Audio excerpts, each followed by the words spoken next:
నేను చివరిగా ఒక్క మాట చెప్తాను అధ్యక్ష. डरना नहीं किसी के भी पैरों के नाप से, डरना नहीं किसी के भी पैरों के नाप से, आखिर में पुण्य जीत ही जाएगा पाप से, आखिर में पुण्य जीत ही जाएगा पाप से. गीता में कृष्ण ने कहा अर्जुन से बस यही, गीता में कृष्ण ने कहा अर्जुन से बस यही, आखिर में पुण्य जीत ही जाएगा पाप से. అధ్యక్ష నేను నిజం పక్షాన ఉన్నాను అధ్యక్ష. అధ్యక్ష నేను నైతికత పక్షాన ఉన్నాను అధ్యక్ష.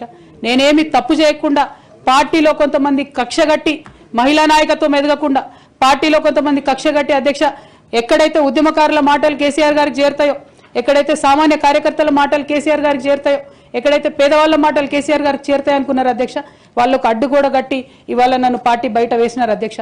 అటువంటి పార్టీలో నేను ఉండదలుచుకోలేదు అధ్యక్ష. కాకపోతే మీతో నేను రిక్వెస్ట్ చేస్తా ఉన్నా అధ్యక్ష, ఏ పొలిటికల్ పార్టీ అయినా అధ్యక్ష రాజ్యాంగాన్ని స్ఫూర్తిగా తీసుకొని పనిచేయాలి అధ్యక్ష.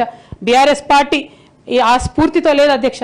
కాబట్టి నేను ఈ రాష్ట్రంలో మహిళలకు కొంత ఇన్స్పిరేషన్ ఇవ్వడానికి అధ్యక్ష, ప్రజలకు ఓవరాల్గా సేవ చేయడానికి అధ్యక్ష, ఇప్పుడు కాంగ్రెస్ పార్టీ చేస్తున్న విధానాలకు ప్రధాన ప్రతిపక్షం అధ్యక్ష ఇవాళ లేనేలేదు హౌస్లో, నిన్న మొన్న అసెంబ్లీ నడిచింది అక్కడ లేనేలేదు అధ్యక్ష.